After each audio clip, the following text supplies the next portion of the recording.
이제 며칠 남았어요? 아직도 43일씩이나 남았네. 그죠? 예, 뒤집었습니다. 아직 시간 많습니다. 없는 거 아니야. 내 노력이 부족한 거지 시간이 부족한 거 아니다. 그런 마음으로 항상 준비하시면 되고. 자, 지금 우리가 나가고 있는 이 문제는 난이도를 한번 따져볼까요? 그래도 우리가 이제까지 공부하는 것 중에 가장 낮은 게 뭔지 아십니까? 진도별 모의고사. 나갔던 거 있죠? 그 진도별 모의고사 7, 8월 달에 했던 거. 오후에 특강을 한 거. 이것이 우리 몇 회 했었죠? 예, 30문제씩 곱해서 38. 그래서 240문제. 요 240문제 했었죠? 예, 요게 그래도 여러분들이 가장 알아야 될 핵심 중에도 핵심. 핵심이라기보다는 기본 중에 기본. 이렇게 생각하면 돼요. 그래서 이거는 여러분들이 어떤 형태로든 내 거로 다 소화시켜야 된다. 그럼 이게 소화가 되면 그 다음에 뭐 하는 거냐면 다음 주부터죠? 다음부터 뭐가 나가? 동형 모의고사 나가죠? 이 동형 모의고사 국토법부터 농지법까지 다 들어있는 거. 전범이 들어가는 이 동형 모의고사. 이것이 그 다음 난이도가 높습니다. 따진다면 이게 하가 되는 거고 이게 중이 되는 겁니다. 중이야. 동형 모의고사. 그래서 이건 총 몇 회죠? 40문제씩 곱해서 4회 분할까 4, 4, 16. 약 160문제. 요게 앞으로 여러분들이 공부하는 데서 가장 실전과 같은 형태로 다시 한 문제 풀어보는 거. 요거죠. 그 다음에 난이도가 가장 높은 게 뭐죠? 상. 바로 핵심 지금 보는 여러분들 요거 100선. 제목이 뭐죠? 예, 핵심 문제 100선 하고 써 있는 거.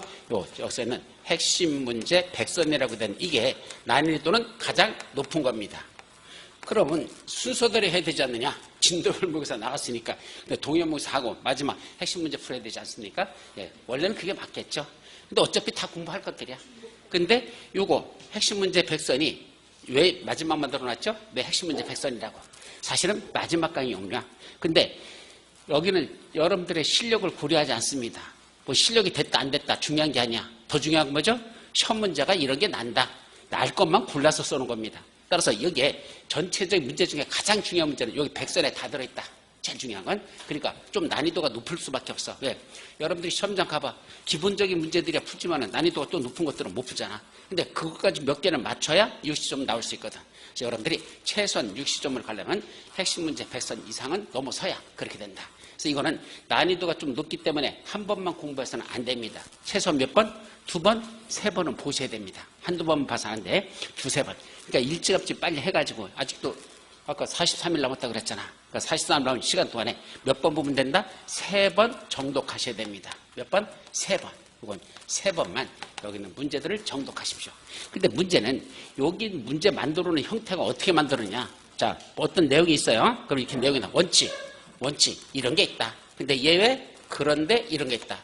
우리 군법은 아시다시피 원칙이 있고 뭐가 있어? 예외가 있고 어떨 때는 그놈의 예외 또 예외 어떨 때는 또 그놈의 예외 또 예외 요지랄로 만든 법이 한두 개가 아니죠? 예, 군법의 가장 어려운 건 원칙이 있고 예외가 있고 그 예외에 예외가 있고 어떨 때는 그 예외에 또 예외도 있더라. 이런 식으로 비입이 꽈는 게 한두 개가 아닙니다. 그래서 이 중에는 원칙에 관한 내용들은 여기 본 문제에 들어있다보다는 뭐가 많다? 예외에 들어있는 것들 또는 예외 이런 것들을 갖다 여기다 많이 넣어놨습니다. 왜? 요건 알고 있다는 걸 전제를 해놓고 한 단계 더 들어간 내용.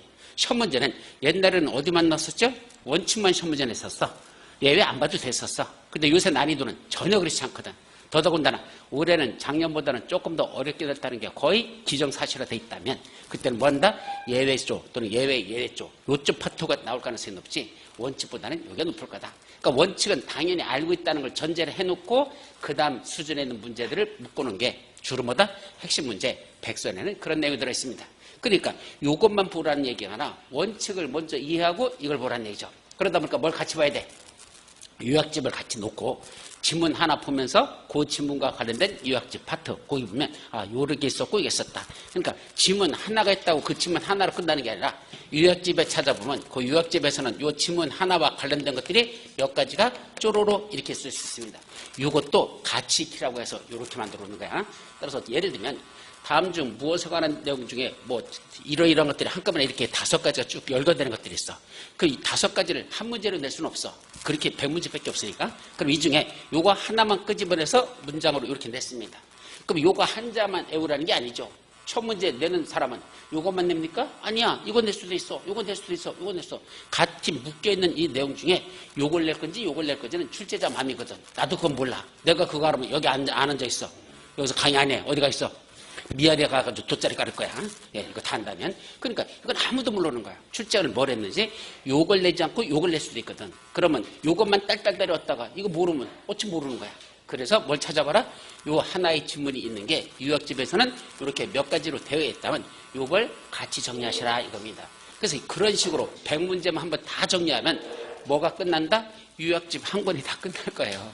거의 그렇게 만들어놨어요. 그래서 사실 문제가 100문제지 사실은 유학집 한 권을 다 하나로 만든 것이다. 그래서 관련된 것들은 찾아서 곧 같이 정리할 거. 요것만 외우지 마시고 밑에 있는 이것도 같이 정리할 수 있으면 하시다 됩니다. 그렇게 만들어 놓은 게 마지막 핵심 정리 100선입니다. 아셨죠? 그래서 지금 우리가 진도 나가는 것 핵심 문제 100선 이거 나가고 있죠? 오늘 마무리 해야 돼. 근데 상당히 내용이 상급이다. 어렵다. 그래서 여러분들이 조금 힘들어. 그래도 어떻게 해야 돼? 쫓아오셔야죠. 제가 여러분들 수준을 맞출 수 없습니다. 여러분들이 누구 수준을 맞춰야 돼? 제 수준 따라야 돼. 지금은 그래야 돼. 지금은. 왜? 저는 시험 문제 날만한 걸 정리해 주는 게 목표지 여러분들 사기진작책으로 강의하는 거 아닙니다. 뒤지라고 열심히 공부했는데 시험 떨어지면 뭐야? 떨어졌는데 왜 떨어졌어? 우리 교수 새끼가 가르쳐준 건 하나도 안 났어. 사람 돌아버리는 겁니다. 그죠? 예, 그보다 힘든 거 없죠. 그러니까 저는 날만한 것만 가르쳐주는 거고 따라오는 건 여러분들이 쫓아오라. 그래서 조금 힘이 벅차더라도 이렇게 쫓아오시고 그래서 요거 조금 한번 정리가 되고 나면 이거 동현무에서 나가는 거 있죠? 희망사항이 좀 보일 거야. 이게 정리가 되면 왜 여기 있는 내용들이 또 여기 다 들어있거든. 그러니까 반복적으로 하면서 마지막 정리할 때 야 그래도 희망이 보인다 라고 여기서 볼 수 있도록 할 테니까 그러나 만만치는 않아. 진도별 모의고사는 분명히 높습니다. 진도별 모의고사는 그날 수업하고 오후에 바로 풀었던 거잖아. 공부한 거 바로 풀고 공부한 거 바로 풀고 그러니까 평균 70점 되죠. 평균 70점이야. 이렇게만 나온다면 할아버지다. 그죠? 예, 할아버지다. 그럼 아멘 나무 탑일. 그죠? 이것보다 감사할 일이죠. 근데 실제로 본 거에 있어서 이렇게 나오는 건 극수수예요. 최상위급. 그것밖에 없죠. 그러니까 사실은 진도별 모의사 갖고 만족하지 마시고 이거는 그냥 수업 진도 나오면서 같이 했던 거고 진짜 실력은 이 동현 모의고에서 밝혀질 겁니다. 이거는 여러분들 실력이 아니야. 여러분들 실력을 넘어서는 거야. 조금 더 높아. 그러니까 여기서 잘 못 푼다고 맨날 풀 때마다 비가 막 줄줄줄 내려. 그죠? 예. 비가 내리냐? 폭포가 쏟아붓더라고. 그죠? 계속 틀리는 거야. 뭐야, 이거 내가 뭐 공부한 거야? 이런 생각 들 거야. 근데 여기서 좌절하지 마시고 사실은 이걸 극복해내야 극복해야 뭐 할 수 있다? 여기서 실전 점수는 여기서 나오니까 여기서 희망을 갖도록 하자. 요 고비를 넘어서야 요걸 올라설 수 있다 이 뜻입니다. 아셨죠? 자, 조금 힘들더라도 우리 힘을 내서 최선을 다하도록 합니다. 이해되죠? 예, 여기까지 설명드리고 오늘 수업 들어가죠. 자, 이제 오늘은 몇 번부터? 지난주 45번까지 끝났어야 되는데 38번부터 나가야 돼. 그죠? 37번까지 밖에 못해서. 그래서 이제 4시간 동안에 나머지 다 끝낼 겁니다. 그래서 정신 바짝 차리고 또 오늘 하루 최선을 다해서 출발합니다. 38번 맞아요? 예, 사업 시행 방식에 대한 설명으로서 옳은 거. 이건 유학집 몇 페이지에 나오죠? 예, 87페이지부터 유학집을 같이 찾아가면서 본하세요. 그죠? 유학집 안 가져왔나? 그랬어? 안 가져와도 돼? 머릿속에 다 들어있어? 아닌 걸 아는데. 하여튼, 볼 수 있으면, 같이 볼 수 있으면 봐. 이것만 달랑 봐가지고는 머릿속에 다 넣을 수 없잖아. 아까 얘기했잖아. 지문 하나만 보는 게 아니라 그 관련된 지문도 봐야 된다고. 그래서 볼 수 있는 데까지는 보셔야 됩니다. 자, 38번. 1번. 계획적이고 체계적인 도시개발 등 집단적인 조성과 공급. 단어 딱 하나. 집단적인 조성과 공급. 이게 떠오르면 뭐 떠오른다? 수용방식. 예, 그건 수용방식이 한단다. 그래서 환지방식으로 사업을 시행할 수 있다? 땡, 틀렸죠. 2번, 도시개발 사업을 시행하는 지역의 지가가, 인근 지가가 도시개발구역에 비하여 현저히 높아 수용 또는 사용 방식으로 시행하는 것이 어려운 경우 환지방식으로 시행할 수 있다. 뭐 말이 되는 것 같으면서도 엉뚱한 소리를 써놨어요. 어떻게 다르죠? 자, 환지방식은 언제 하죠? 여기 해당 구역의 지가가 현재 어디보다 높아? 인근 지역에 비하여 현저 높아. 그럼 땅값이 비싸면 보상비 많이 나가죠? 보상비 많이 나가면 나중에 분양가도 비싸죠. 그럼 분양가 비싸면 사람들이 분양받습니까? 안 받아. 손해보죠? 그때는 그래서 분양에 실패할 수 있으니까 그때는 수용 방식으로 안 하고 무슨 방식으로 한다? 환지 방식입니다. 그럼 이걸 바꿔야 돼. 어떻게 봐야 돼? 도시개발 사업을 시행하는 지역의 지가가 인근자 빼버려야 돼. 인근자를 뒤로 빼버려야 돼. 지가가 어디에? 인근 다른 지역에 비하여 현저히 높아. 여기 땅값이 옆에 인근 지역보다 현저히 높다 이렇게 되는데 여기는 인근 지역보다도 여기 땅값이 더 비싸다고 거꾸로 써놨어. 그래서 틀린 문장입니다. 이해돼요? 예, 다음 3번 시행자는 순환형 주택에 그 도시개발 사업의 시행으로 철거되는 주택의 세입자 또는 소유자 이때 언제부터 가로 속에 있는 건 좀 이따 보고를 임시로 거주하게 하는 등의 방식으로 그 도시개발구역을 순차적으로 개발할 수 있다. 이건 무슨 방식? 순환 개발 방식. 어떻게 한다 그랬죠? 도시개발구역에 들여다보니까 어디가 있다? 여기 동네가 있고 여기도 동네가 있고 여기도 동네가 있다라는 얘기죠. 그럼 이 동네에 누가 살고 있다? 철거되는 주택의 소유자 또는 세입자들이 이 안에 살고 있더라. 그럼 이 사람들이 여기 살고 있으면 여기 있는 건축물을 철거해야 새로 도시개발할 거 아니야. 그럼 여기 살고 있는 사람들 나가야 돼 안 나가야 돼? 나가줘야 돼요. 어디다가?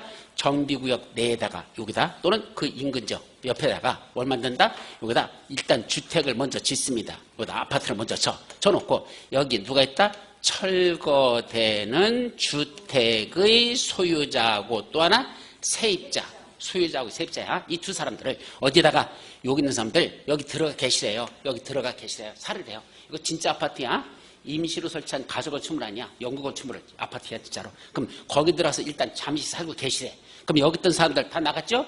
그럼 빈집 됐죠? 여기 부시고 아파트 이제 기존에 있던 철거하고 새로 아파트 짓습니다. 짓고 이 사람들 뭔다? 자기 집 찾아 들어가래요. 그럼 여기는 다시 빈집 됐죠? 그럼 또 어디 들어가죠?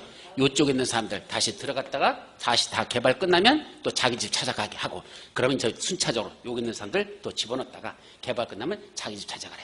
무슨 주택을 이용한다? 이걸 뭐라 부르죠? 순환용 주택이라는 걸 이용해서 어떻게 사업을 시행한다? 순차적으로 도시개발 사업을 시행하는 것. 이걸 순환개발 방식으로 한단다. 이거 할 수 있어. 이때 철거된 주택의 소유자나 세입자들만 순환용 주택에 입주할 수 있는 자격이 있다는 얘기입니다. 이때 언제부터 이 안에 거주하고 있던 사람들에게만 순환용 주택에 입주할 수 있는 자격을 줍니다. 아무한테나 다 주는 게 아니야. 여기 살고 있다고 소유자, 세입자 다 갈 수 있는 게 아니고 언제부터 거주하느냐. 그게 핵심이죠. 언제부터래? 괄호 쓰게 보니까 도시개발구역이 지정고시된 날 또는 공청회 개최에 관한 사항을 공고한 날 이전부터 도시개발구역의 주택에 실제로 거주하는 자, 그 자들만 입주할 수 있는 자격을 준다. 이 말입니까? 뭐가 잘못됐죠? 도시개발구역이 지정고시된 날이 아니고요. 지정고시하기 위한 절차로서 제일 먼저 뭐부터 하더냐?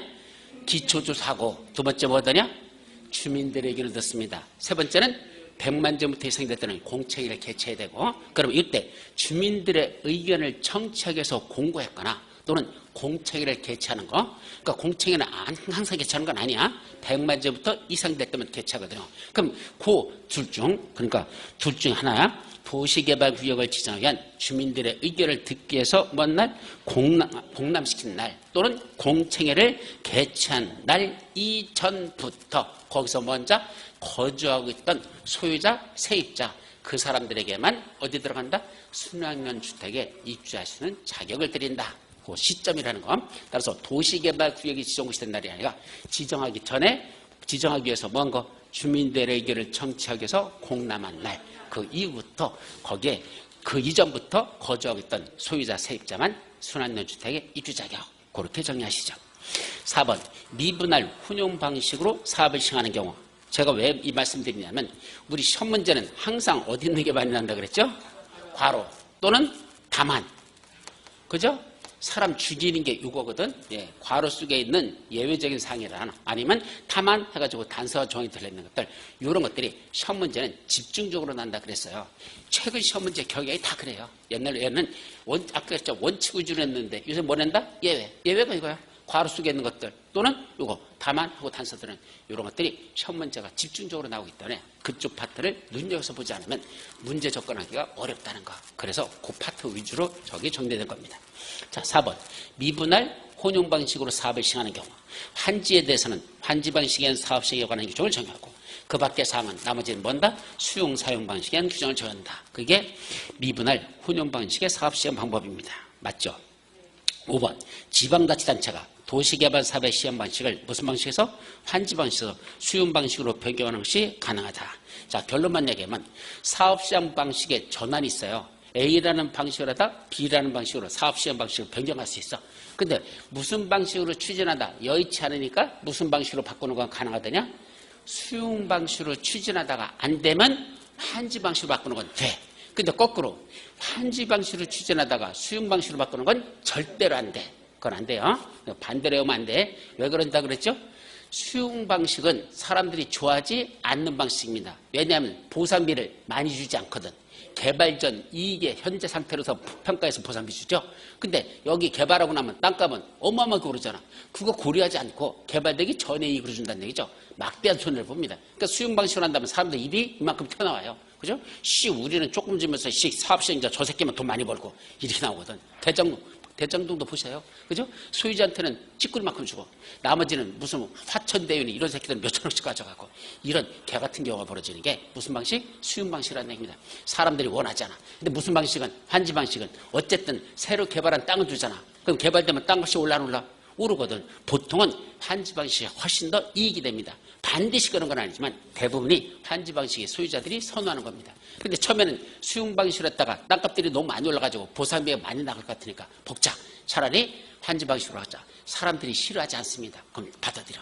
근데 뭐로 준다고 했다가 환지로 준다고 했다가 갑자기 뭐로 바꾼대? 수익으로 바꾼대.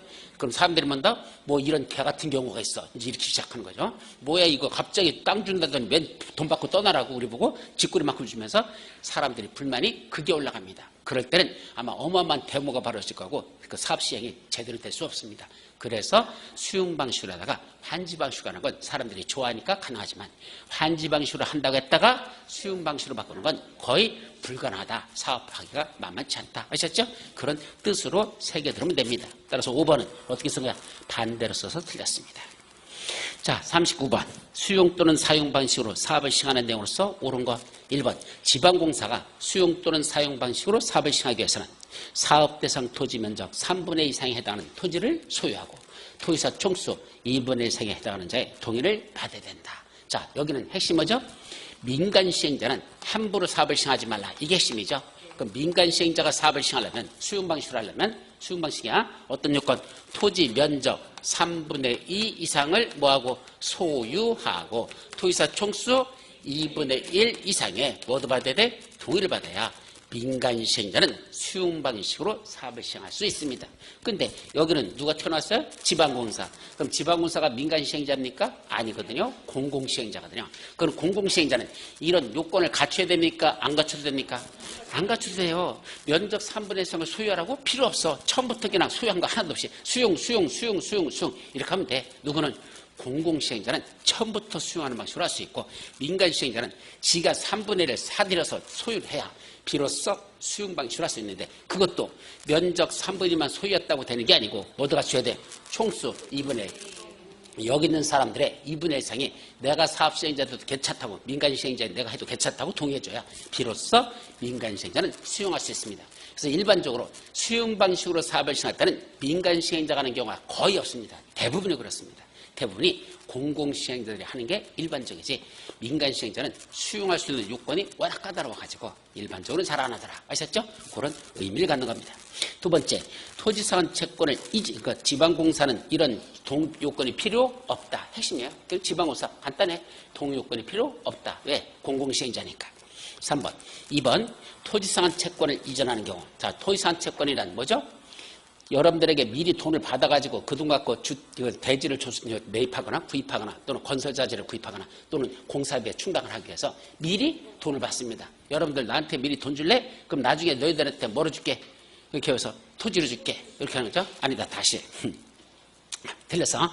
수용 방식이니까 뭐 줘야 돼? 보상비를 줘야 돼. 근데 보상비를 주는데 뭐로 주지 않고 현금으로 드리는 게 아니고 보상비 현금으로 드리는 게 아니라 나중에 뭐로 줄게? 조성되는 토지나 건축물을 주겠다는 약속 채권을 발행합니다. 채권을 발행하는데 그 채권을 발행하는 걸 현금 대신 종이쪽지로 주는 거죠. 너한테는 보상비 현금으로 줘야 될 걸 나중에 조성되는 토지나 건축물을 줄 테니까 이 종이쪽지 갖고 있으래. 채권 갖고 있으래. 그럼 나중에 개발이 끝나고 나면 뭐 줄게? 토지나 건축물로 줄게 라는 약속 증서. 즉 보상비를 주는데 현금으로 주지 않고 뭐로 준다? 나중에 토지나 건축물을 주겠다는 약속 증서. 뭐라 부른다? 토지로 상환하겠다는 채권. 토지 상환 채권을 발행할 수 있다. 이건 무슨 방식에서만 하는 거죠? 수용 방식에서만 있는 거야. 보상비 주는 걸, 수용 방식에서 보상비 주는 걸 현금 대신에 나중에 조성되는 토지 건축물 주겠다는 약속 채권, 그걸 토지상한 채권이라고 그러죠. 이 토지상한 채권은 원칙적으로 타인에게 이전 양도할 수 있다, 없다? 자, 먼저 이거 들어가려면, 요 맞기 들어가려면 그 앞에 전제 조건이 있어. 토지상한 채권은 기명주권이다, 무기명주권이다. 이름을 써서 줍니까? 그냥 무기명으로 네 갖고 있는 사람 아무나 와, 다 줄게, 이렇게 합니까? 아니야. 원래는 기명주권이야. 토지상한 채권에 성명과 주소를 기재해가지고 그걸 준다는 얘기입니다. 원래 기명주권은 타인에게 이전 양도 된다, 안 된다? 안 되는 겁니다. 원래는 기명주권이란.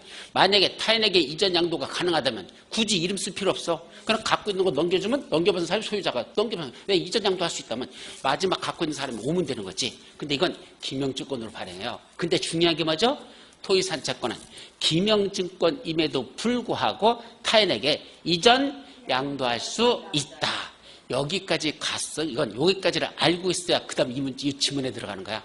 앞에 있는 내용들 그게 정리가 돼야 돼. 따라서 다시 한번 정리. 토지상한 채권은 원칙적으로 무슨 주권이다? 기명시 주권으로 발행한다. 그런데도 불구하고 타인에게 이전 양도할 수 있다. 이게 뭐랬어요? 왜냐하면 보상비 주는 거잖아. 이건 다른 투기 목적이 아니야. 원래 가지고 있던 그 사람에게 그 해당하는 돈을 주려고 했던 거야. 근데 현금으로 주지 않고 뭐로 주겠다? 나중에 토지 건축물 주겠다는 얘기입니다. 이건 투기 목적이라 볼 수가 없어. 따라서 기명주권이지만 언제든지 상황이 여의치 않아가지고 현금이 필요하다면 그걸 팔아가지고 현금화시키는 건 가능하도록 해주자. 결국 이전 양도가 가능하다는 얘기입니다.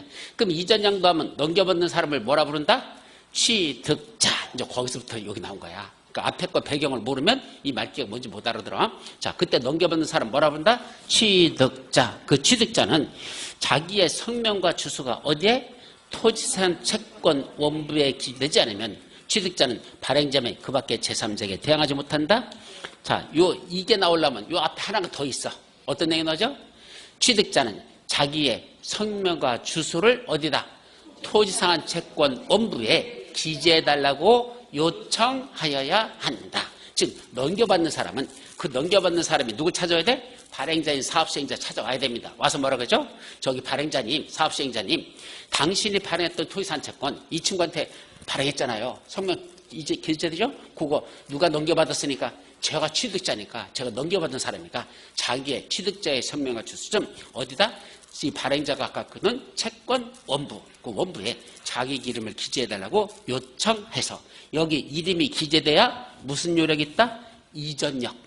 소유권이 이전하는 효력이 있다라 이겁니다. 따라서 이 채권 원부에 성명과 주소가 기재되지 않으면 아직 소유권 이전의 효력이 없는 겁니다. 그래서 그거 자기 이름으로 올려달라고 요청해야 된다라는 게 첫 번째 그 앞에 있는 거고, 이제 마지막으로 요거죠. 그때 그 넘겨받은 취득자의 성명과 주소를 어디다가 그 채권 내가 발행했잖아. 그럼 채권 다시 넘겨받잖아. 그 받는 그 채권에 토지상한 채권 원부가 아니라 채권에 취득자의 성명과 주소가 기재되지 않으면 뭐 할 수 없다? 발행자나 제3자에게 대항할 수 없다. 그건 대항 요건까지 갖추려면 채권에 성명과 주소를 기재된다. 그거죠? 혼동하지 마세요. 그러니까 2번 지문 하나가 나오기 위해서 위에 있는 그 기본적인 내용들이 주르륵 정리가 돼야 2번 지문 하나가 나오는 겁니다. 자, 3번. 시행자는 조성토지 등의 공급계획을 작성하여 국장한테 제출해야 된다라고 옛날에는 되어 있었어요. 그래서 옛날에는 시행자는 어떻게 분양할 것인지, 공급이란 두 가지가 있다 그랬죠? 분양과 임대가 있다 그래서 그럼 분양계획, 임대계획 합쳐서 공급계획을 합니다. 그럼 어떻게 분양하거나 임대할 건지 공급계획을 작성했잖아. 옛날에는 그 지정권자한테 뭐만 하면 되는데 제출만 하면 된다고 이렇게 돼 있었는데 올해 바뀌었어요. 뭐로 바꿨다? 승인받아라. 왜 제출하라고 했더니 지들 멋대로 공급계획을 작성하는 거야. 안 되겠대. 공급계획도 다시 검토해서 그건 한번 검증하겠대. 그래서 무슨 절차로 바꿨어? 승인 절차로 개정됐다고. 중요하다고 몇 번 설명했어. 이건 제출이 아니라 지정권자 승인을 받아야 되죠. 4번. 주택법에 따른 공공택지는 경제입찰의 방법으로 공급한다. 맞습니까? 네, 공공택지는 추첨의 방법으로 공급할 수 있다. 우리 추첨할 수 있는 것은 여기서 국민주택 규모의 주택건설용지, 공공택지, 330제부터 예되는 단독주택용지 또는 공장용지, 이렇게 네 가지는 무슨 방법? 추첨의 방법으로 공급할 수 있다고. 유학집에 보시면 네 가지 나와요. 추첨의 방법 네 가지 암기하실 것. 시험 문제 잘 납니다. 그것까지 말씀드리죠. 자, 5번. 토지산 채권에 따라 토지를 상환하는 경우 수의계약으로 공급할 수 있다? 예, 토지산 채권에 따라 토지 상환하는 건 무슨 계약? 수의계약. 맞습니다. 왜냐하면 토지산 채권은 강제 발행입니까? 토지 소유자가 원할 때만 발행할 수 있습니까? 원할 때만 채권 줍니다. 근데 문제는 수용 방식으로 하는데 보상비가 부족해. 처음에 10만 원, 평당 10만 원씩만 주면 이 전체 땅을 살 거로 예상했어. 그래서 그 자금 1,000억을 마련했다 그랬죠. 근데 1,000억을 보상비를 마련했는데 막상 보상비 주다 보니까 10만 원 갖고 돼? 안 돼. 더 많이 나가. 그럼 뭐가 부족해? 보상비가 부족해지죠? 그럼 1,000억 갖고 안 되잖아. 그럼 부족한 돈은 뭐 하면 된다? 나중에 조성되는 토지건축을 줄게라고 발행하면 돼. 근데 문제는 강제 발행이다? 안 된다? 안 돼요. 토지 소유자가 원하는 경우만 토지산 채권을 발행하던 그럼 강제 발행은 못하고 돈은 부족하고 뭐 해야 돼? 꾸시는 수밖에 없죠. 그죠? 저기요. 현금 다 가져가지 마시고 이 채권 가져가요. 이제 어차피 원하는 게 혼금인 사람한테 돈이 부족하니까 그럼 채권 가져가요. 그럼 당신한테 이 땅 얼마 준다? 싸게 줄게요. 얼마나 살 건데요? 평당 200만 원. 아이씨 비싼데? 그럼 평당 190만 원. 아이 그것도 비싼데? 평당 180만 원. 오케이? 오케이. 도장 찍어. 이거 무슨 계약이야? 수의계약이죠. 가격을 흥정해서 정할 수밖에 없어. 그래서 토지산 채권은 강제 발행이 안 되는 토지 소유자가 원할 때만 발행할 수 있으니까 그 가격을 흥정해서 정할 수가 있더라. 그것이 핵심이 수의계약으로 줄 수 있다. 중요한 거야. 그래서 정답은 5번만 정답. 자, 이제 40번으로 넘어갑니다. 원형지 공급과 개발에 대한 설명서 옳은 거. 원형지가 뭐죠? 원래 형태의 땅. 다시 말하면 도시개발 사업을 한다고 해놓고는 개발했어? 안 개발했어? 개발하지 아니한 원래 있는 땅을 그대로 공급하는 거. 봉이 김산다리가 대동강물 팔아먹는 식이야. 대동강물 개발했어? 안 했어? 하나도 개발 안 했고 지금 그 물 팔아먹었죠? 똑같은 거야. 여기 도시개발구역 중에 일부 구역, 도시개발구역 중에 일부는 개발하지 않고 현재 있는 상태 그대로 넘겨주겠다. 이걸 원형지 공급 및 개발이라 하자. 첫 번째, 시행자는 국토교통부장의 승인을 받아 원형지를 공급하여 개발하게 할 수 있지만 원형지 면적은 도시개발구역 전체 토지 면적의 얼마까지만? 2분의 1로 한정한다? 그럼 1번은 몇 군데가 틀렸죠? 3분의 1만 고쳐놓고는 짜샤 이건 나도 알고 있거든? 그럼 안 돼요. 앞에 뭐 틀렸다? 국장 승인. 누구 승인이죠? 지정권자 승인. 도시개발법은 웬만한 인허가권은 누가 갖는다? 지정권자가 인허가권을 가져요. 국장이 갖는 경우는 극히 드뭅니다. 아까 이제 국장한테 승인받는 건 거의 없다시피 해도 돼. 그러니까 웬만하면 지정권자 승인 이렇게 기억하셔야 됩니다. 자, 2번 공공기관과 지방공사는 원형지 개발자로 선정될 수 있지만 정부 출연기관은 선정될 수 없다. 그럼 이 문장이 나오면 뭐가 또 떠올라야 돼? 여러분들 요약집에 보시면 원형지 개발자로 선정될 수 있는 자가 몇 명이 나온다? 5명이 나와요. 아니야, 4명 아니야. 6명이야? 일단은 써있기는 이렇게 해서 5개 썼어. 물론 6명이야 따지면. 근데 5명에 첫째는 누가 있죠? 국가나 지방자치단체. 이걸 둘로 나누면 국가지방자치단체 하면 6개가 돼. 예, 그렇게 하면 6개야. 합쳐서 법주면은 이렇게 합쳐 있어. 그러나 원래는 5개를 써있지만 사실 6명이 맞아요. 정확해. 그게 더 정확한 거야. 그럼 국가 지방자치단체. 그 다음에 누가 있죠? 정부 출연기관. 아니다. 공공기관. 공공기관에 또 몇 명 있죠? 6명. 누구? 토, 수, 농, 관, 철, 매 이런 게 있었잖아. 토지주택공사, 수자원공사, 농어촌공사, 관광공사, 철도공사, 내입 공공기관. 이 6명을 뭐라 부른다? 공공기관이라 하자. 얘들이잖아. 그 다음에 세 번째 누가 있었죠? 예, 지방공사, 시공. 근데 지방공사. 요까지를 공공시행자인데 이 중에 누가 빠져있죠? 공공시행자. 원래 5명이잖아. 국, 지, 공, 정, 지가. 원래 공공시행자죠? 근데 여기서 누가 빠졌어? 정부 출연기관. 얘만 빠졌어. 그러니까 국가, 지방자치 들어가고 공공기관 들어가고 지방공사 들어가는데 누가 없어? 정부 출연기관 빠져 있습니다. 그거 부른 거야. 그죠? 또 더 나가봐. 그럼 네 번째는 누가 있었죠? 국가나 지방자치단체나 또는 공공기관이 공모해서 선정된 자. 자, 원래는 국가, 지방자치, 공공기관이 사업시행자야. 그럼 지들이 해야 되잖아. 근데 아니래. 사람들한테 물어봤어. 자, 여러분 여기 요 원형지를 어떤 식으로 개발하면 좋을 건지 당신들이 한번 그림을 그려서 가져와 보세요. 그중에 가장 개발하는데 적합한 그림을 가져온 사람 너한테 뭐 하겠다? 이 원형지 개발자로 너를 선정해 줄게. 그렇게 할 수 있죠? 그래서 원래는 국가나 지방자치나 공공기관이 사업시행자인데 지들이 하지 않고 요 원행지 개발만은 다른 자를 선정해서 그 자보고 시게 했답니다. 그럼 그때 선정된 자, 또 공모에서 선정된 자, 그 자도 원행지 개발자로 선정될 수 있다 이 말이죠. 마지막 뭐로 쓴대요? 학교나 또는 공장용지로 쓰려고 하는 사람들, 학교나 공장을 직접 쓰려고 하는 그런 이건 민간인들이야 혼자들에게도 원형지를 공급할 수 있다. 그래서 대학교 생각하라 그랬죠? 일반적인 대학교는 평지에 짓습니까? 산에다 짓습니까? 요새 짓는 거 보면 다 산이야, 그죠? 왜? 땅값이 있어 싸니까. 그럼 산을 까뭉개고 평지 만들어 줍니까? 산 자체를 그대로 줍니까? 산 자체를 그냥 주는 거야. 그럼 지들이 학교 법인들 재단이 학교가 지들이 받아가지고 그걸 산에다가 그 건물들을 다 올리잖아. 그러니까 까뭉개지 않은 상태로 그걸 개발하는 거, 원인지 개발하는 거, 학교 또는 공장 가능합니다. 아셨죠? 이렇게 5개거든. 여기 아무리 봐도 누구는 없단다? 전부 출연기관은 없습니다. 왜 없다 그랬죠? 전부 출연기관은 아무 데서나 하는 사업이 아니야. 딱 2개만 있죠. 전부 출연기관. 누구 있었어? 전부 출연기관 2개. 하나. 국가철도공단. 국가철도공단. 또 하나. 제주 국제자유도시 개발센터. 이때 국가철도공단은 어디에서만 사업이 시행되죠? 역세권 사업에 한정해서만 시행한다. 역세권에서만 할 수 있었죠? 제주 국제자유도시 개발센터는 제주도에서만 합니다. 그러다 보니까 특정한 지역에서만 하는 애들이야. 그러다 보니까 원형지 개발을 특정한 지역에서만 하는 거 아니거든. 제주도만 합니까? 말이 안 되죠. 그렇죠? 또 역세권 개발해서 제주 거기다 합니까? 아니요. 역세권은 대부분 평지로 다 밀어버리지 원형지로 다 우퉁우퉁한 자연 그대로 안 줍니다. 그러다 보니까 요건 얘들은 역세권 사업하고 제주도에서만 하다 보니까 전부 출연기관은 마땅한 원형지 개발자로 선정하기가 곤란하다는 얘기입니다. 그래서 빠졌다. 그게 정답이야. 아셨죠? 이유는 그렇습니다. 어쨌든 여기에는 전부 출연기관이 없다. 그게 핵심이고. 자, 따라서 3번은 아니 2번은 공공기관, 지방공사, 원형지 개발자로 선정될 수 있죠? 거기까지 맞았어. 그리고 전부 출연기관은 선정될 수 없죠? 맞았죠. 따라서 2번이 정답. 그럼 3번 원형지를 학교나 공장 등의 부지로 직접 사용하는 자의 선정은 무슨 방법으로 할까요? 요것만 학교나 공장 부지로 사용하는 것들. 수익이야? 잘 생각해봐. 원칙 뭐죠? 그러니까 내가 아까 말씀드렸잖아. 원칙은 내지 않았다 그랬어. 대부분이. 뭘 냈어? 예외 위주로 낸다 그랬습니다. 그럼 원칙은 뭐죠?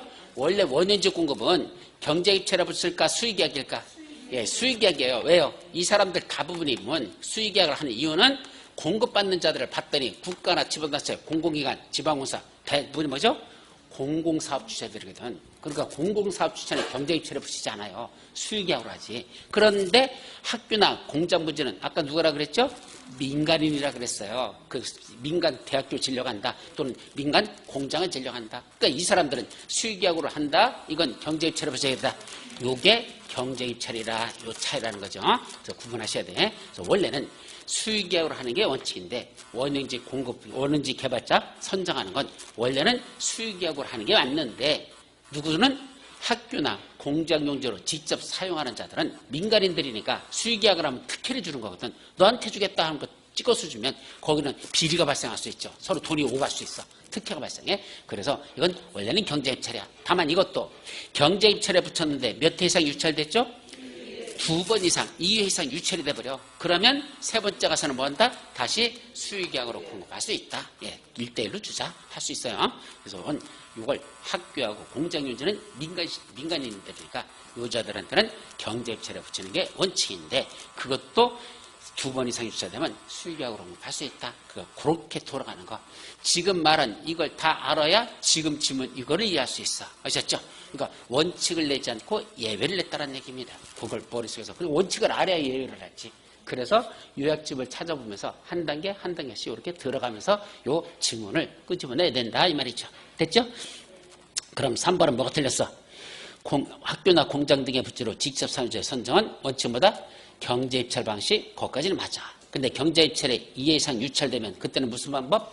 수익이야기로 간다고 했죠. 언제 추천 방법으로 간다고 그랬어. 거기가 틀렸습니다. 4번 원형지 개발자는 원칙적으로 원형지에 대한 공사하려 공고일로부터 10년, 원형지 공급 계획으로부터 5년 중 먼저 끝나는 기간에는 원형지를 매각할 수 없다. 자, 원형지 매각 제한. 함부로 팔지 말래. 원형지 공급받았으면 일정 기간 동안 못 팔게 해서 최장 몇 년이죠? 10년 이내에서 대통령을 정하는 기간 동안은 매각할 수 없다. 10년 이내에서 대통령령으로 정하는 기간 동안은 매각할 수 없다. 그런데 중요한 건 괄호 속에 있는 게 중요해. 항상 국가고 지방자치단체는 제외라고 되어 있습니다. 즉 공공시행자가 다 제외되는 게 아니야. 이 중에 누구만 매각 제한을 받지 않는다? 얘들입니다. 국가고 지방자치 얘들만 매각 기간, 매각 제한 기간이 있는데 이 기간 제한을 받아 안 받아? 예, 그걸 받지 않는 건 국가고 지방자치단체만입니다. 따라서 나머지 공공기관, 지방공사 다 매각 제한 받습니다. 일정한 기간 내에는 매각할 수 없다는 걸 받고 국가고 지방자치단체만 매각 제한이 없다라는 거, 기간을 제한받지 않고 바로 팔 수 있다라는 거, 이것이 제일 중요한 거고. 그럼 그 기간은 몇 년? 최장 10년 이내에서 대통령으로 정한대. 그래서 대통령이 시행을 찾아봤어. 그랬더니 어떻게 제한하는지 아십니까? 이 그림을 이해돼 말귀를 못 알아들어. 자, 원엔지 공급하겠다고 이자들에게 원엔지 공급 계약서 쓰잖아. 그죠? 그럼 공급 계약이 체결되는 게 있대야. 공급 계약 체결일이 언제다? 요 날입니다. 이 말귀를 잘 들어야 돼. 그럼 원엔지 공급 계약 체결했어. 그럼 체결일이야. 그럼 체결되고 나서 이제 뭐죠? 원엔지 개발에 들어갑니다. 그죠? 그럼 개발해서 공사가 다 끝나는데 대략 몇 년 걸릴까? 약 5년 정도 걸린다고 본 겁니다. 이 법의 취지는. 원인지 공급계약 체결했죠? 그럼 원인지 개발해야 될 거 아니야. 원인지 공급받은 자가. 개발하는데 대략 몇 년 정도 걸린다? 한 5년 정도 걸린다는 얘기입니다. 그럼 공사가 다 끝났으면 뭐 봤죠? 원인지 공사가 다 끝났어. 공사 완료 공고라는 거 했죠? 공사 완료 공고라는 걸 하겠죠? 자, 이렇게 되겠죠? 그러면 이걸 해놓고 여기서 이제 언제까지 못 팔게 하더냐? 아까 10년이라 그랬잖아. 그 10년이 어디부터 10년이 되냐? 여기부터 출발이야. 공급계약 체결일로부터는 최장. 오이씨, 잘못 갔다. 잘못 갔다. 왜? 거리가 안 맞아. 너무 멀리 가버렸어. 공사완료 공고니까 이게 5년이잖아. 그죠? 5년에서 더 5년 더 가봐. 그럼 대략 여기쯤에서 끝나야지. 여기까지 가면 거리가 안 맞잖아. 이왕 그리려면 좀 정확하게 그리자. 여기까지만 와야지. 조금 짧은가? 짧아도 돼. 딱 10년이 될 수는 없어. 하여튼 공사완료 공급계약 체결로부터 몇 년? 여기 10년. 요 10년이 되는 요 기간. 요거 하고 공사완료 공고일로부터 공사완료 공고했죠? 그로부터 다시 몇 년? 5년. 이렇게 시작한다. 그럼 요까지 이건 좀 더 길게 하면 되지 뭐. 이거 5년 이렇게 하자. 그러면 공급계약 체결로부터는 10년. 공사완료 공고일로부터는 5년. 둘 중에서 먼저 끝나는 때. 그럼 먼저 끝난 게 언제야? 여기네? 그죠? 여기서부터 여기까지. 여기서 여기까지. 이때는 뭘 받는다? 이때는 매각 제한 기간이 되더라. 매각을 할 수 없는 기간. 매각 제한 기간은 어디서 어디까지다? 공급계약 체결로부터 10년. 공사완료 공급부터 5년. 중 먼저 끝나는 때. 그랬잖아. 그럼 둘 중에 먼저 끝나는 거. 그러니까 저기서부터 여기까지 가는 거고 여기서 여기까지 가는 거하고 대략 저거는 10년 정도 걸릴 거고 이건 5년 정도 걸릴 걸 예상해서 끝나는 시점이 똑같은 건 아니니까 대략 중에 먼저 끝나는 기간. 그때까지만 매각제를 왔는데 누구는 저런 제한을 받지 않는다? 국가고 지방자는 저런 제한을 받지 않는다. 거기까지 외우라는 얘기입니다. 아셨죠? 그림 이해돼요? 전번에 그릴 때는 이거 일리까지 않았었어. 전번에 5년을 더 짧게 그렸었어. 여기까지 그랬었어. 제가 강의할 때는. 어쨌든 이거든 먼저 끝나는 기간이야. 이렇게 되면 이게 먼저고 이렇게 둘이 있으면 이게 먼저죠. 먼저 끝나는 기간. 거기까지만 매각 제한 기간으로 하자. 그런 뜻입니다. 법의 취지가. 됐어요? 자, 그러면 그건 맞아요? 거꾸로 썼잖아. 공사완료 공고일로부터는 10년. 원인지 공급 계약일로부터는 5년 했으니까 공사완료 공고일로부터는 10년. 공급계약 체결로부터는 5년. 그러면 10년, 5년 하면 완전히 거리가 엄청나게 멀어지죠. 그게 아니야. 비슷하게 끝나는 시점으로 맞추려다 보니까 공급계약 체결로부터는 10년이고 공사완료부터는 5년이더라. 그렇게 합니다. 머릿속에서 저거 그려야 돼. 뭐가 먼저야? 공급계약 체결하는 게 먼저죠. 그 다음에 다 짓고 나서 공사 끝났다고 공사완료 공고는 그 다음이고 당연하죠.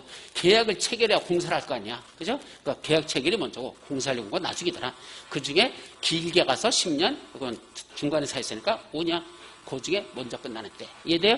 머릿속에 저 그림이 들어가지 않으면 무슨 말귀인지 말을 못 알아들어. 저걸 이해를 해야지만 말귀가 됩니다. 아셨죠? 자, 그 다음 몇 번? 5번이죠? 원연지 공급 가격은 원칙적으로 무슨 계획이 반영된 감정 가격에다가 우리 처음에 이렇게 개발하자는 계획이 처음부터 그려지죠. 그게 무슨 게? 개발계획. 실시계획이 아니야. 개발계획이 반영된 원형지 감정가격에다가 그 원형지까지 들어가기 위한 뭘 만들었어? 도로 같은 거. 무슨 시설? 기반시설 설치 공사비. 원형지를 그걸 어느 날 기준으로 한 거? 감정가격인데 무슨 감정가격? 개발계획이 반영된 감정가격에다가 어디까지? 원형지에 들어가는 진입도로 같은 기반시설 공사비 설치한 거 있죠? 그 공사비를 합한 금액을 무슨 가격으로 한다? 기준으로. 그 가격으로 하는 게 아니고 그 가격을 뭐로 본다? 기준 가격이야. 그러니까 그 기준으로 해서 누가하고 시행자고 원형지 개발자하고 둘이 뭐다? 협의해서 정하라. 마지막은 무슨 가격이다? 협정 가격이라는 거. 협정 가격이야. 따라서 공시지가도 아니고 감정 가격도 아니고 기준 가격도 아니고 마지막 무슨 가격이다? 협정 가격이라는 거. 그걸 기준으로 해서 협의해서 정한다 그랬으니까 마지막 정해지는 건 협정 가격이 마지막이다. 그죠? 그러니까 감정 가격, 공시지가 아니야. 감정 가격 아니야. 시가 아니야. 기준 가격 아니야. 마지막 협정 가격이라는 겁니다. 돌아버려요. 그러니까 어떤 용어 쓰는지 마지막은 협정 가격이라는 걸 잊어서는 안 된다. 협의해서 정한다. 그게 공급 가격이 된다. 아셨죠? 그렇게 정해야 돼. 따라서 옳은 건 2번. 41번. 환지계획과 관련된 내용으로서 옳은 거. 1번. 입주환지를 계획하는 계획에는 입체 환지용 건축물의 명세와 입주환지에 따른 주택의 공급 방법, 규모 등에 관한 사항도 환지계획에 포함될 내용이 아니다. 환지계획에 들어가는 게 몇 가지가 있다? 5가지. 환지 설계, 필지별로 된 환지 명세, 필지별 권리별로 된 청산대상 토지 명세, 채비지, 보류지 명세. 이거 들어가죠? 우리 환지계획 처음에 거기 나오잖아. 그런데 입체환지 명세까지 5가지가 들어가요. 그 중에 입체환지 명세 들어가? 들어간다. 그런데 들어가지 않는다? 틀렸죠. 들어간다. 두 번째, 환지계획은 종전의 토지 및 환지에 반드시 고려하는 게 몇 가지를 고려해서 정하죠? 환지계획 작성할 때 7가지. 위, 지, 면, 토, 수, 이, 환. 위치, 지목, 면적, 토질, 수리, 이용사항, 환경. 7가지 사항은 반드시 고려하고 그 밖의 사항을 종합적으로 고려하여 합리적으로 정하여야 한다. 이렇게 돼 있어요. 7가지는 반드시 고려하래. 그런데 위지면 토수이환. 근데 여기는 뭐라 써 있어? 면이환. 여기 왜 면이환을 써놨는지 아세요? 이 면이환은 뭐 어디 들어가는 거야? 이거 어디 있어? 없는 거 내가 이렇게 막 쓰진 않아. 어디 있어? 어디 있죠? 전비법 힌트. 이건 전비법 관련인데. 그러니까 도시개발 전비법하고 비슷한 게 있어서 여기서 문제를 내는 거야. 전비법에서 무슨 게 우리 환지계획과 비슷한 게 전비법에 무슨 계획이죠? 종전의 토지 건축물을 가진 사람에게 새로운 토지 건축물 이렇게 만들어줄게 라는 계획. 그게 무슨 계획이죠? 분양시장 들어온 사람들에게 너한테는 몇 돈 몇 호, 너는 몇 돈 몇 호. 종전권 대신에 새로운 거 이거 만들어줄게. 이게 무슨 계획? 관리처분계획. 관리처분계획을 수립할 때 종전의 토지 건축물을 가진 사람에게 새로운 대지 건축물을 이렇게 만들어줄게 할 때 너한테 이거 줄게 할 때 그 관리처분계획 작성 기준. 그 기준에 뭐가 들어있다? 면적, 이용사항, 환경 3가지를 반드시 고려하고 그 밖의 사항을 종합적으로 고려해서 정하라. 이렇게 되어 있습니다.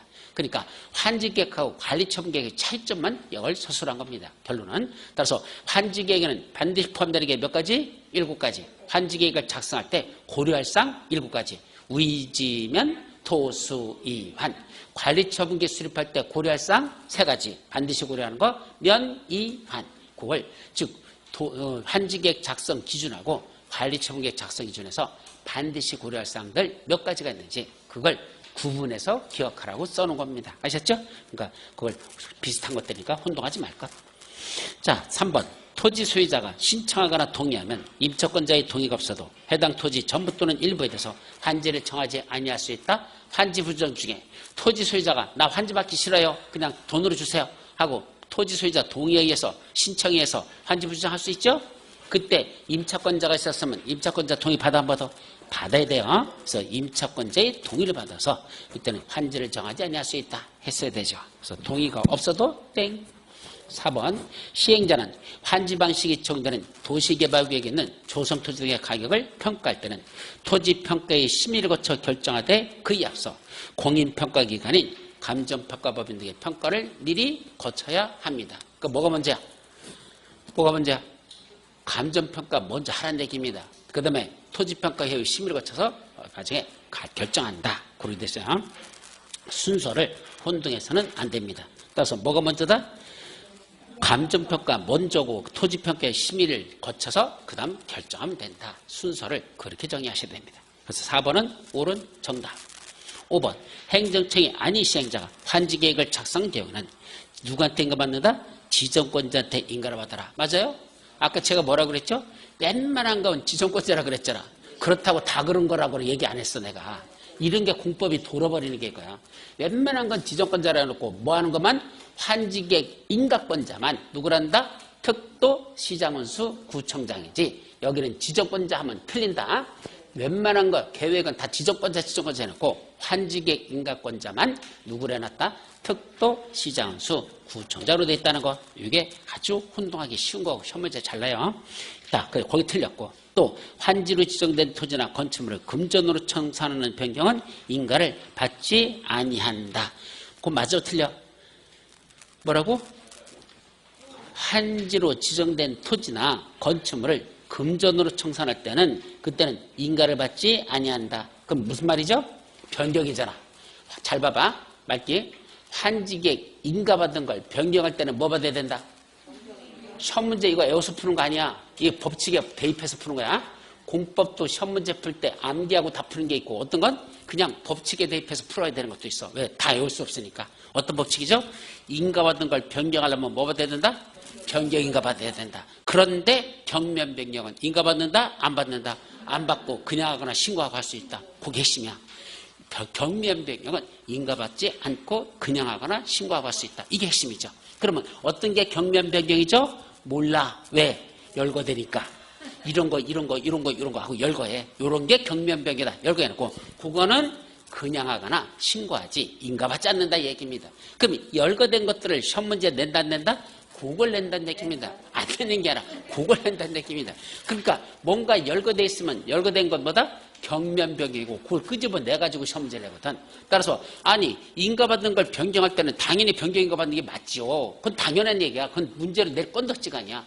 이렇게 변경할 때는 인가받아야 된다. 아니요. 변경할 때는 이런 걸 변경할 때는 인가받아야 된다. 구체적으로 열거돼 있으면 그건 절대로 변경 인가받을 사항이 아니라는 얘기입니다. 열거된 건 대부분 뭐다?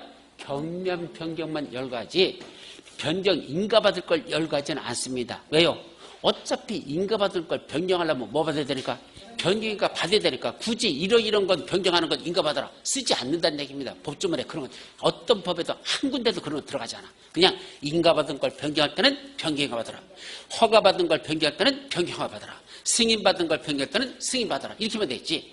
뭐가 변경인지 구체적으로 허가, 인가, 승인받을 걸 구체적으로 쓰지는 않는다는 얘기입니다. 그러면 뭔가 열거돼가지고 구체적인 게 들어오면 그건 변경, 인가받거나 허가받거나 승인받을 사항이 아니고 그냥 하거나 신고만 할 수 있는 경면변경이고 그 열거된 것들은 대부분이 뭘 의미한다? 경면변경으로 생각하시고 아 이거는 아마 경미한 것 같은데 그러니까 이건 인가받지 않고 그냥 하거나 신고하고 할 수 있을 것이다.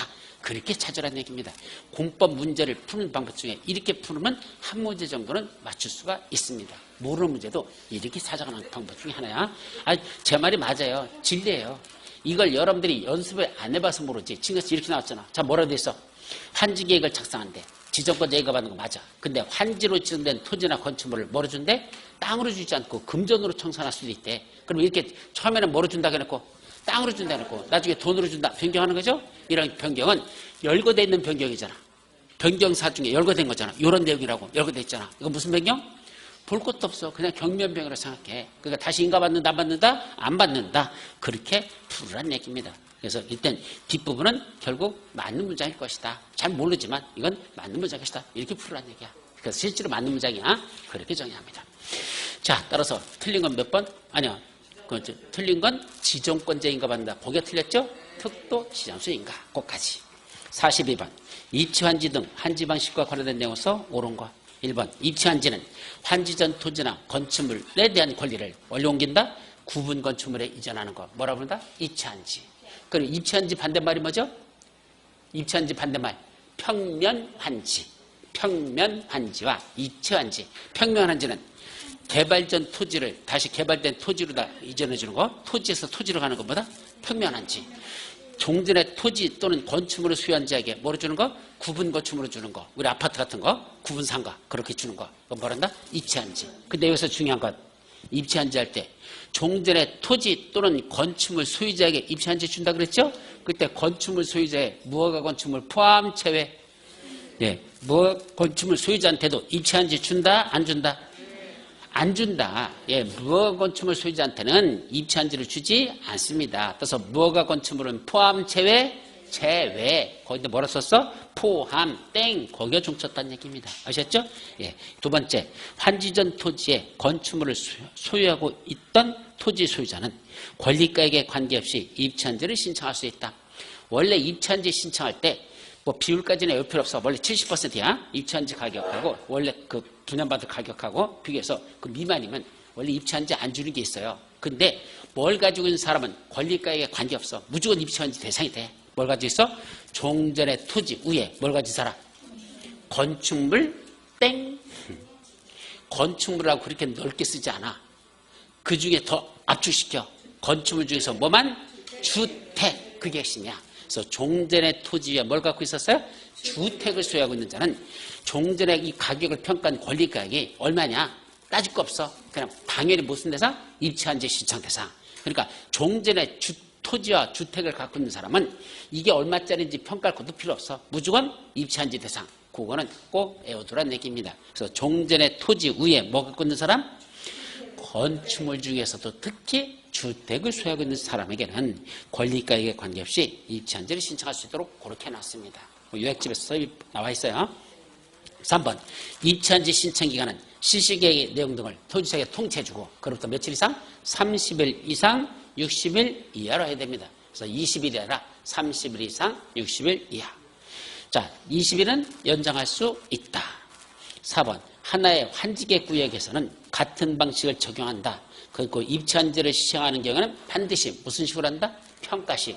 예, 입체한지는요 건축물 같은 걸 주기 때문에 면적식이라는 개념이 있을 수가 없어. 건물의 가액이 다 다르니까. 그래서 항상 입체한지는 무슨 식이다? 평가식으로 만든다. 하나의 환지계획구에서는 뭐래야 돼? 하나의 방식만 써야 돼. 입체한지면 평가식이면 평가식, 면적식이면 면적식. 하나만 써야 되지. 두 가지를 하나의 환지계획에서는 두 가지를 짬뽕할 수는 없고 다만 입체한지 지급하는 곳에서는 반드시 뭐래야 된다? 평가식만 적용합니다. 5번 보류지는 실시계획 인가에 따라 청하되 도시개발구역이 둘 이상의 환지계획구역으로 구분되는 경우는 환지계획구역별로 사업비 또는 보류지를 책정하여야 한다. 이런 거 잘 모르면 어떻게 정리하죠? 도시개발구역별로 하잖아. 환지계획구역별로. 환지계획이 뭐라 했죠? 환지계획구역이 뭐죠? 이게 전체가 뭐야? 도시개발구역이야. 근데 사업을 시행하는데 분할 시행하는데 여기는 환지방식, 여기는 수용방식, 여기는 환지방식 이렇게 하는데 그 밑에 전체는 뭐가 되는 거고? 도시개발구역. 전체는 그중에 환지방식으로 시행되는 여기만 환지계획구역, 여기만 환지계획구역. 즉 환지방식으로 시행되는 이 구역만 뭐라 부른다? 환지계획구역이라 이렇게 표현하고 사업을 시행하는 건 대부분이 뭐로 한다? 환지계획별로 나눠서 합니다. 여기 사업비 따로 책정하고 여기 이제 그런 거, 보류지 같은 책정 따로, 여기는 여기대로, 여기는 여기대로, 여기는 여기대로 각각 따로따로 한다. 이렇게 생각하면 돼. 그래서 도시개발구역에서 환지방식 할 때는 각각 환지계획구역별로 정한다. 그렇게 이해하시면 웬만한 문제는 다 풀립니다. 아셨죠? 그렇게 이해하시죠. 따라서 맞아요? 몇 번 지문이었어? 5번 지문. 예, 그건 맞는 문장이야. 환지계획구역별로 사업비, 보류지를 각각 책정하도록 됐다. 맞는 문장. 이건 30회 때 시험 문제인가 났던 지문이야. 자, 그 다음에 몇 번? 43번. 도시개발법 내에서 환지 예정지 지정 등 환지 방식으로 사업을 시행하는 내용으로서 옳은 것. 1번 환지 예정지가 지정되면 종전의 토지 소유자, 임차권자 등은 예정지 지정의 효력 발생일로부터 언제까지만? 환지 처분이 공고되는 날까지 그 환지 예정지에 대해서 종전과 같은 내용의 권리를 행사할 수 있으며, 예, 종전의 토지에서 예정지로 옮겨가지고 예정지에서 뭐 할 수 있다?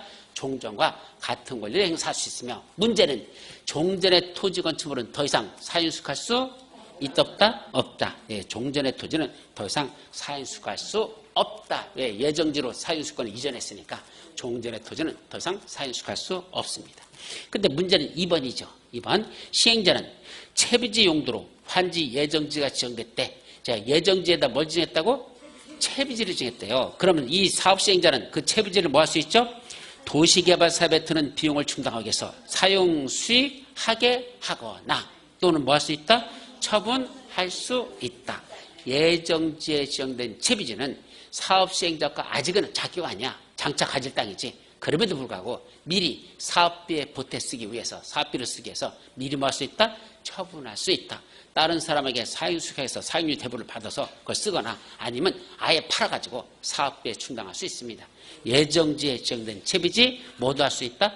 처분도 할 수 있다는 거 그것이 제일 중요한 겁니다. 그래서 이건 아까 여러분들은 한지 예정지 오면 거기서 종전과 같은 권리를 행사할 수 있지. 그건 더 이상 뭐 할 수 없죠? 처분은 안 돼요. 사용수익만 할 수 있었지. 처분권은 거기 예정지는 없어.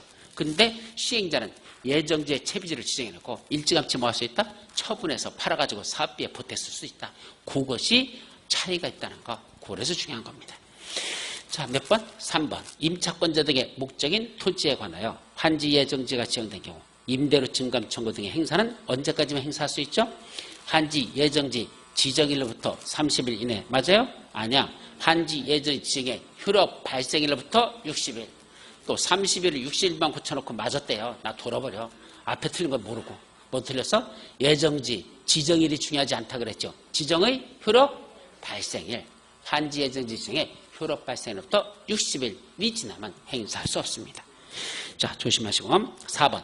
시행자는 기준일 다음 날부터 한 필지 토지가 여러 개 필지로 분할되는 경우에는 해당 토지 또는 건축물에 대하여 금전으로 청산하거나 환지 지정을 제한할 수 있다. 이거는 어제 그저께 인터넷 쓴 게 있었는데 경매 물건이 나왔어요. 그래서 경매로 어떤 사람이 낙찰받았다가 뭐 했어? 포기해버렸어. 그러니까 계약금 날리는 거죠? 낙찰받은 사람이 그거 포기해버리면 모두 날아가는 거야. 입찰보증금 고르는 거 있잖아. 그거 10%싹 날아가는 거야. 근데 그게 감정가는 뭐 520만 원인가? 뭐 그밖에 안 돼. 근데 낙찰받은 가격은 뭐 거의 20억인가? 어마어마한 금액이야. 하여튼 20억까지는 안 가고 한 15? 뭐 이 정도로 받는 것 같다. 그랬다가 그 사람이 이제 포기를 해버렸어. 왜 포기했더냐? 이거였거든. 바로 기준일 다음에 그걸 분할된 토지를 취득하거나 소유자가 늘어난 걸 취득한 거야. 그래서 그걸 취득했다가 결국 자기는 분양권이 없다는 걸, 분양받을 수 있는 자기 안 된다는 걸 그걸 알았어. 그러니까 알았으니까 이거 사봤자 돈이 안 되는 거야. 어차피 현금청산 당해. 그럼 현금청산하면 그 돈 받을까? 아니요. 감정평가한 게 520만 원이면 감정평가 그것만 받고 떠나는 거야. 그럼 몇 억 낙찰받아서 의미가 없는 거야. 그걸 낙찰받아서 아파트를 분양받으면 그 돈 이상 될 거라고 생각해서 분양받았다가 결국 분양받을 자격이 없는 거. 기준일 다음에 취득한 자. 이 자는 입찰한지에서 제외되거든. 한지 안 주거든요. 막 이런 걸 또 모르고 그걸 취득한 거야. 그러니까 공법 제대로 몰랐다가 병신당한 거지. 그래서 그 돈 날렸죠. 뭐 그래봤자 520만 원에 10%니까 얼마야? 52만 원 뺏겼는데 뭐 큰 돈 날린 줄 알아? 날린 것도 아니야. 원래 감정 가격 자체가 작았으니까. 근데 낙찰가는 10억이 넘게 된 거야. 근데 다시 또 경매에 나왔죠. 근데 두 번째 낙찰받은 사람은 얼마에 샀더라? 하여튼 그것도 몇 억에 샀어. 왜 그랬을까? 거기 토지 공유지분을 갖고 있는 사람이야. 공유지분. 원래 그 땅 주인이야. 그것 중에 공유지분을 갖고 있는데 그 건물을 갖게 되면 공유지분에다가 건물까지 갖고 있잖아. 그러니까 감정평가가 더 높게 나오죠? 그럼 더 높게 나오면 뭐 할 수 있어? 85제곱미터 이하되는 주택을 한 채 받을 수 있는 그 자격이 되니까 그 아파트 하나 받으려고 일부러 그 작은 걸 몇 억 주고 그걸 사들이는 이것이 낙찰등에 있어. 이거 아는 사람 10,000명 중에 한 명 있을 때만 통합니다. 그 말기가 무슨 말인지 일반인 못 알아들어. 그런데도 아는 사람들은 그렇게 해서 그런 거 지가 사가지고 몇 억씩 벌고 있잖아. 모르니까 못 보는 거지. 알아면 그렇게 보는 거야. 아셨죠? 그러니까 지금 내가 말한 것도 무슨 말인지 못 알아듣는 사람들이 대부분일 거고. 그죠? 어쨌든 나중에 실무 가서는 이런 것도 있구나라는 걸 나중에 여기서 더 배우셔야 될 거야. 그게 기준일에 관한 내용이 그거야. 그래서 사업시행자는 이 기준이 뭐냐면 제일 문제가 되는 게 뭔지 아십니까? 소유자가 자꾸 이 안에서 늘어나. 그럼 늘어나면 뭘 줘야 돼? 분양권 나중에 환지를 주더라도 환지를 줘야 되잖아. 근데 환지를 사람이 늘어남을수록 주는 환지 면적이 어떻게 될 수밖에 없어? 땅은 한정돼 있잖아. 땅은 한정됐는데 사람 줄 사람이 자꾸 늘어나면 땅이 어떻게 돼? 자꾸 줄어들잖아. 그럼 나중에 몇 평 줘야 돼? 2평. 그럼 2평 사면 2평 받아가지고 거기다 뭐 지면 된다 했어? 계집 지면 된다고 그랬잖아. 이거 안 되는 거야. 사업 못하는 거라면. 그러니까 소유자가 늘어난 걸 막으려고 뭘 만들었어? 기준 1이라는 걸 만들었어. 그럼 원래 기준 1은 언제냐? 도시개발 사업을 시행하기 위한 주민들의 의견을 청취하기 위한 공람공고하죠. 그날 기준으로 정해놓고 또 따로 정할 수도 있어. 일단 기준을 정해놓고 기준을 다음 날부터 뭐 한 자들이 있더라? 그 토지를 취득하거나 건물을 취득하거나 들어온 사람들 있잖아. 그분들은 나중에 분양 대상에서 환지 대상에서 뭔다? 제외하거나 그 사람에게 제한을 갈 수 있어요. 제외할 수도 있고 주되 뭐 원래 기물을 주지 않고 더 작은 걸 주거나 이런 것도 얼마든지 제한할 수 있어. 제일 중요한 건 안 줄 수도 있어. 너 늦게 들어왔잖아. 근데 인원수 늘어났으니까 너는 현지금 청산 떠나라. 이렇게 대상이 나게. 그래서 기준이라는 개념이 무지하게 중요한 거야. 그래서 어쨌든 그 기준을 다음 날부터 무슨 짓을 했어? 한 필지 토지가 여러 개 필지로 분할돼서 그 분할된 토지 취득한 사람들 있죠? 그 취득한 사람들은 뭔 한다? 금전으로 청산하나 환지증을 제한할 수 있더라. 그러니까 그 기준을 다음부터 분할된 토지 등은 취득하라, 취득하지 마시라? 취직하지 마시라는 얘기야. 잘못됐다니 현금 청산당하고 쫓겨난다. 그래서 그 사람도 경매물건 그거 몰라서 이걸 모르고 기준이라는 개념도 모르고 그냥 낙찰받았다가 아파트 분양받을 줄 알았더니 알아보니까 아니야 못 받는 거래. 그럼 뭐 해야 돼? 포기해야지 뭐. 글쎄 52만 원 날리는 게 낫지.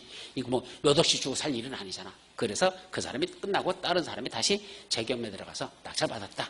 나중에 실무에서 이런 것 공법에서만 알지. 이거 민법만 뒤져라고 뭐만 분석하는 사람은 권리관계 분석했겠지. 소유권, 지상권, 전세권 그런 것들 다 분석했겠지. 뭐는 모르고 공법적 권리는 분석하지 못했고 그래서 그런 피해를 보더라. 그런 얘기입니다. 그러니까 경매 물건 들어갈 때는 뭐를 알아야 돼? 공법상 권리 분석도 알아야 돼요.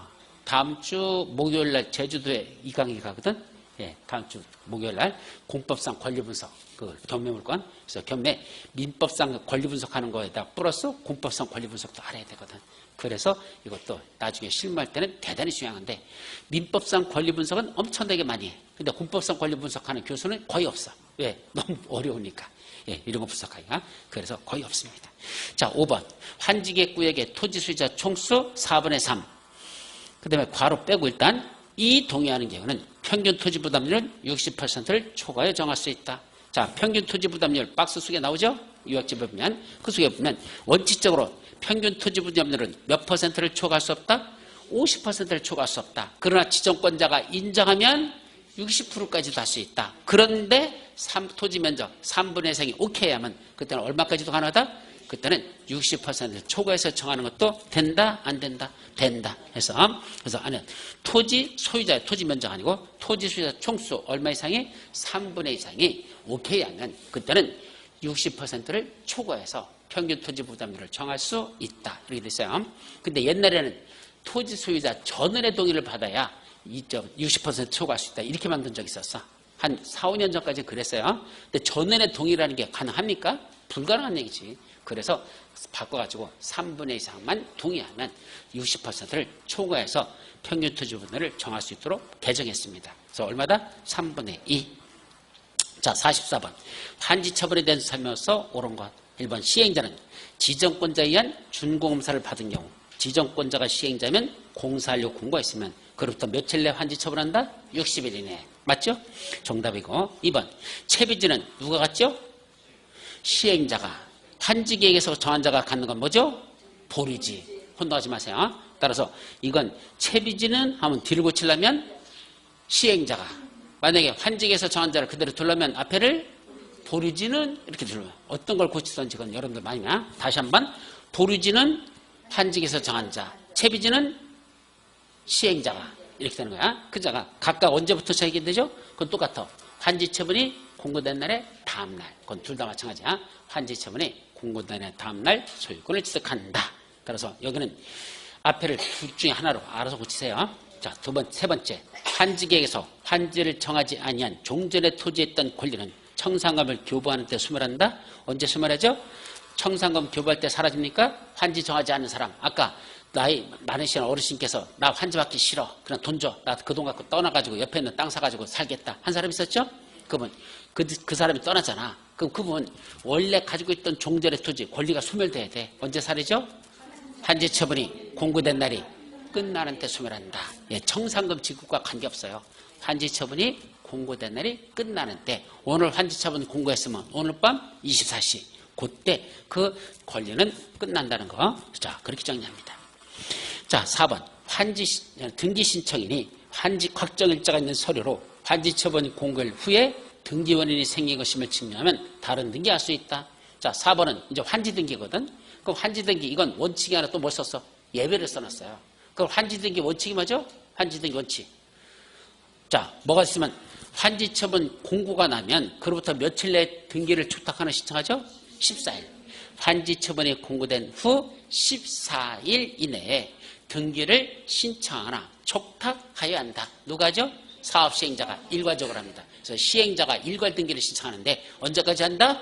환지처분 공고 14일에 하라 얘기입니다. 그러면 그 14일이라는 기간 동안, 이 기간 동안은 환지처분 등기가 있기 전까지는 그 14일이라는 등기가 있기 전까지는 원칙적으로 다른 등기 된다? 안 된다? 안 된다. 근데 영원히 안 될까? 아니요. 예외적으로 되는 경우가 있다. 그걸 낸 거예요, 지금. 그러니까 원래는 환지처분 공고 14일 이내에 등기를 신청하나 초탁해야 되는데 그 등기가 이루어질 때까지는 다른 등기 된다, 안 된다? 안 된다. 근데 예외적으로 다른 등기 되는 경우가 있더라. 그 있다라는 예외를 낸 겁니다. 어떤 데죠? 환지처분 공고일 전에 등기원인이 있었음을 증명하는 경우에는 다른 등기 할 수 있다. 그러하지 아니하다. 다른 등기 할 수 있다. 언제? 환지처분 공고 일 후요? 공고 전이야. 예, 환지처분 공고 일 전에 등기원인이 생긴 것임을 증명하면 다른 등기 할 수 있다. 그걸 혼동하지 마십시오. 5번 도시개발 사업의 시행으로 행사할 이익이 없어진 뭐는 지역권. 환지처분에도 불구하고 어디에 든다? 종전의 토지에 존속한다? 어떻게 하면 맞는 것 같아. 근데 원칙이 뭐죠? 지역권은 환지처분 공고에도 불구하고 종전의 토지에 존속한다. 지역권은 원래 이전하잖아. 종전했던 토지에 지역권은 그대로 존속합니다. 다만 행사할 이익이 없어진 지역권. 그 자리 그대로 남는다. 환지로 이전한다. 소멸한다야. 이건 이전하는 게 아니고 사라져버려요. 왜? 더 이상 행사할 이익이 없는데 뭐 지역권이 있을 수 있어? 사라지죠? 소멸되는 권리는 항상 동일하다. 언제다? 환지처분이 공고된 날이 끝나는 때 소멸한다. 예, 소멸하는 거 항상 똑같아. 언제? 환지처분이 공고된 날이 끝나는 때 소멸한다. 라고 했어야 됩니다. 그래서 존속하지 않습니다. 왜? 행사할 이익이 없어진 지역권이니까 소멸하는 거고 언제 소멸한다? 환지처분이 공고된 날이 끝나는 때 소멸한다. 그렇게 정의하죠. 자, 마지막 45번 청산권과 도시개발채권에 대한 설명으로서 옳은 것 두 가지를 같이 물었습니다. 1번 환지대상에서 제외한 토지 등의 청산금은 환지처분을 하는 때 이를 결정한다. 자, 원래 청산금 결정과 확정을 두루 혼동하지 마세요. 먼저 정리할 거 머릿속에서는 청산금 결정은 언제 하죠? 청산금을 결정하는 건 언제 합니까? 환지처분을 하는 때 결정해야 된다. 아까 환지처분은 언제 하죠? 공사 완료 공고일부터 60일 이내에 환지처분해야 된다. 이렇게 됐어. 언제부터? 공사 완료 공고일부터 60일 이내에 환지처분해야 되는데 이 60일이라는 기간 있죠? 이때 청산금을 뭐 하라는 얘기야? 결정해야 한다. 그래서 청산금 결정은 환지처분하는 이 60일이라는 기간, 그 기간 내에 결정해야 된다는 얘기죠. 다만 미리 떠나는 사람들이 있어. 언제 떠나죠? 초기에. 왜? 아까 할아버지 나 여기 환지 싫어. 나 떠날래. 그럼 떠날 때 돈 줘야 돼. 나중에 공사 다 끝나고 줘야 돼. 떠날 때 돈 줍니다. 또 과수토지 지나치게 장한 땅. 너도 환지 줄 수가 없어. 너 떠나라. 그 사람도 미리 떠나는 사람들. 그분들은 청산금을 교부하는 때 결정할 수 있다. 예, 청산금을 교부하면서 그때 그 가격을 결정할 수 있다 말이야. 따라서 환지대상에서 제외된 그 할아버지 청산금은 언제 결정한다? 환지처분 하는 때 결정하는 게 아니라 그 공사 다 끝나고서 하는 게 환지처분인데 그 기간 동안 기다리라는 건 말이 안 되고 떠날 때 주니까 청산금을 교부하는 때 결정할 수 있다. 두 번째, 청산금은 일괄징수, 일괄교부가 원칙인데 액수가 크면 이자 붙여서 분할징수, 분할지급할 수 있다. 이때 이자 붙인다는 게 핵심이죠. 맞는 문장. 정답이고. 3번, 시도사가 뭘 발행하죠? 도시개발채권. 여기 지방자치단체 장이라고 되어 있는데 구체적으로 이게 시도사야. 그래서 시도사가 뭘 발행한다? 도시개발채권을 발행하는 경우에 채권의 발행 총액이나 발행 방법, 발행 조건 등은 이 채권이라는 건 뭐죠? 도시개발 사업에 필요한 자금에 충당하거나 도시군 계획 시설 사업에 필요한 자금을 충당하려고 이 도시개발 채권을 발행하는 겁니다. 그럼 채권 발행이란 발행했다가 나중에 돈 받았다가 채권 줬죠? 나중에 갚아야 돼, 안 갚아야 돼? 갚아야 되는 거죠. 그럼 시도지사가 뭘 하는 거야? 이건 빚을 지는 거라 그랬어. 빚 지는 거야. 채무를 부담하는 거야. 그럼 채무 부담을 지 멋대로 함부로 발행하면 된다? 안 된다. 지방자치단체가 채무 부담하려면 발행 총액 같은 건 얼마나 채무를 질 것인지 이런 것들이죠.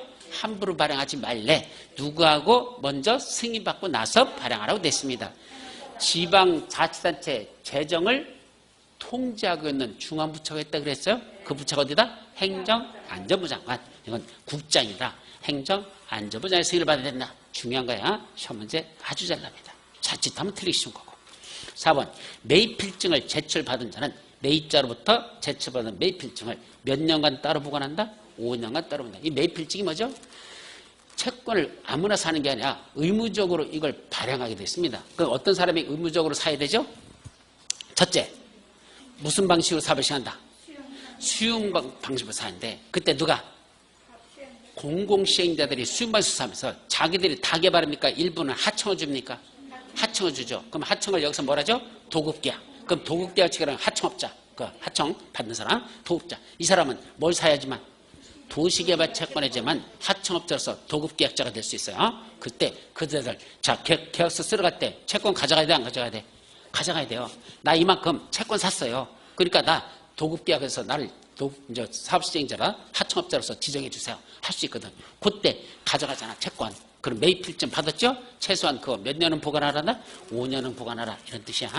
5번 도시개발채권의 소멸시효는 상환일로부터 기산해서 원금 5년, 이자 2년. 원금 5년, 이자 2년. 아주 기본적이네요. 그래서 맞는 건 2번밖에 없습니다. 여기까지가 도시개발법 끝. 무슨 법? 이제 정비법 다음 시간에 들어가도록 합니다.